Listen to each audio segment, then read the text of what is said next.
Hey, what's up? I'm Liz, the Splitsy DIY, and for the past week I've been experimenting with a little LED matrix. So there's a few different ways you can control this with a microcontroller. I chose to use the MAX7219 IC, which is a 24-pin IC that lets you communicate with the LED matrix just 3 pins to the microcontroller, which is really nice. What's not nice is the pinout on the MAX7219. It makes literally no sense. This is exacerbated by the fact that the LED matrix pinout is also not that great. And with their powers combined, it makes for a really frustrating circuit. So frustrating that I tried to find just a step-by-step, like this pin goes to this pin guide online, and I couldn't find anything. So that's why this video is being made. I kind of want to do just a step-by-step thing with some resources down in the description so that it can at least save someone just a little bit of time. Now, the MAX7219, as I just said, has a frustrating pinout. That's because, as with all ICs, each pin has a physical pin number. And then there's also the pin name. Each pin has a name. In the case of the MAX7219, each pin name has a number or a letter in it. Now, not a single pin name has a number or letter that corresponds with the physical pin number. And this causes confusion, at least for me. It's similar to when you work with a Raspberry Pi or a Tinker Board and their GPIO nonsense. There's the physical GPIO pin number, but then there's also the number that the Raspberry Pi sees that pin as in with like wiring Pi or GPIO 0. There's even a special terminal thing you can type in, I think it's just pinout, that will give you this diagram of how it is. That's how confusing people know it is. They have to have a built-in thing so that you can follow along. And it all varies depending on what programming or language you're using, and to the point that at the end you're trying to remember all these different names for all these different pins, and it's like trying to remember Daenerys Targaryen's full title in Game of Thrones. Now, the LED matrix I'm using is by Lucky Light. You can get them on Adafruit and other resellers.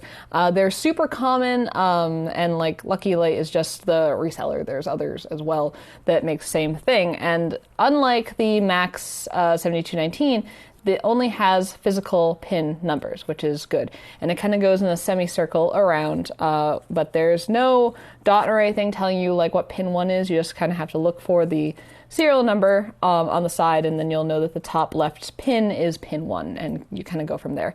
And you can see this in the data sheet. Now, this all makes sense on the surface. You have your MAX7219 pins, you have your matrix pins, and you have to bring them together. Should I have done that? Probably not.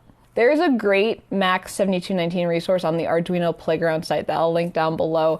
It goes through everything you need to know basically about the MAX7219 that isn't in the data sheet, and it will kind of go through how to hook it up with a matrix, 7-segment display, everything like that, which is really nice. What tripped me up a bit though in the matrix section is that they refer to matrices as column cathode and column anode, which sounds a lot like common cathode, common anode. The example that they show in their sheet is column anode. But if you look at the data sheet for the LED matrices and others as well, and also the reseller site, they refer to matrices as being either common cathode or common anode, which is weird. It's just weird. You may also notice on the Arduino Playground site that the schematic for the matrix is set up to have pins on the matrix at the top that are connecting to the seg pins on the MAX7219 and pins going down the left-hand side that are connecting to the dig pins on the MAX7219. However, in real life, the LED matrix has pins on the left-hand side and the right-hand side, and a lot of other matrices have that set up as well. It's not just this one, which is just giving one more layer for your brain to have to translate from paper to physical form.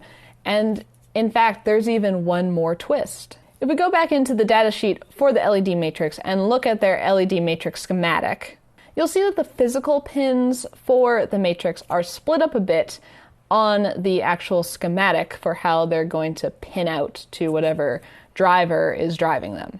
For example, pins 1 through 4 and then 12 through 9 in that order are going to be connecting to the dig pins on the MAX7219.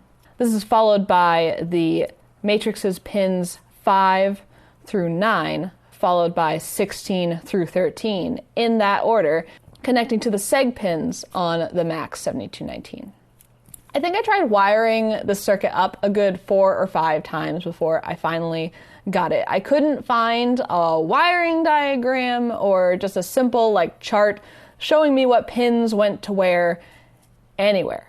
Instead, what I ended up doing was going pin by pin and referencing the LED matrix datasheet, the Arduino playground page, followed by the MAX7219 datasheet, pin by pin for each and every one, because there wasn't a place that had all the data in one spot. And the reason why I went through all those little things that I found to be tricky was, they were tricky. And they tripped me up to the point that I had the circuit wired up incorrectly during all those times. So, just trying to share my mistakes with you. But don't worry, I finally got there. Here it is, in all its spaghetti glory. So you see, I finally got it working, and after that, I charted everything out in my handy-dandy notebook, a few different ways, showing how all the pins correspond to each other, also how the microcontroller comes in as well. I then took those charts, shoved them into Excel, exported it as a PDF, and uploaded to GitHub. I'll have those linked down in the description so you can reference them, the pinouts, in a couple different ways how they correspond to each other. Hopefully it will make things make more sense. If I can help anyone not spend an hour trying to hook up this circuit, then it will have been worth it. I mean, at its core, and explaining it, it doesn't sound that complicated.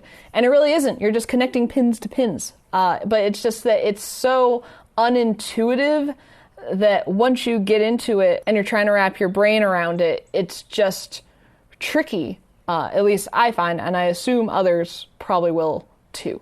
Once the matrix, though, is connected to the MAX7219, you see there's a couple other things going on. There's 2 ground pins on the 7219, as well as 2 pins that get put onto 5-volt power. One of those pins, ISET or ISET, is connected to 5-volt via a resistor. You want that resistor to correspond to the forward voltage of your matrix. It's going to be a pretty hefty value. For example, mine's about 22K.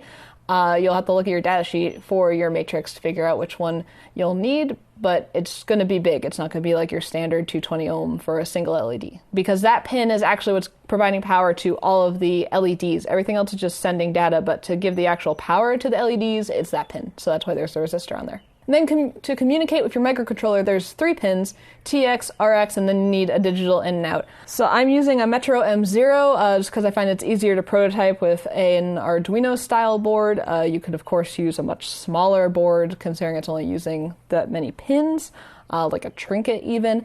And also the reason why I'm using one of the Metros, because it's an M0, is circuitpython. There is a circuitpython library for the MAX7219, which is awesome, and also influenced why I wanted to use the chip.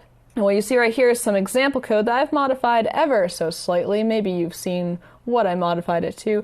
That just kind of demos like turning on individual pixels, doing rows, sending text, all sorts of fun matrix stuff. And so from that example, you can kind of figure out how to build whatever code you're looking for with your matrix, all in CircuitPython. And it's super simple to get up and running because it's only those 3 pins, and the way that the library is written, you really don't have to do any finagling. And this kind of leads to my whole point in why I'm doing this. You may remember a couple videos back, starting to do some experiments with the MSG-EQ7 IC with CircuitPython. And the next experiment I want to do is with an LED matrix. I want to basically use LED matrix with the MSG-EQ7 to have another visual analyzer for audio, which I think will be really fun. So that's why there's a breadboard of spaghetti in my hand right now. This was basically all prep to get to the actual project. But for now, that's going to do it for this video. I just kind of wanted to talk through the MAX7219, how it hooks up to an LED matrix, specifically this tiny little baby one, since they're fairly common. Hopefully it helps to give some clarity on how to use it with an LED matrix so that you won't feel like you're stuck in the matrix when you're trying to use it. I'll have links to the data sheets I discussed in this video, as well as the diagrams that I made on GitHub. If you like this video, toss me a thumbs up, leave any questions, comments, or other prototyping horror stories you may have down below, and until next time, this has been Blitz City DIY.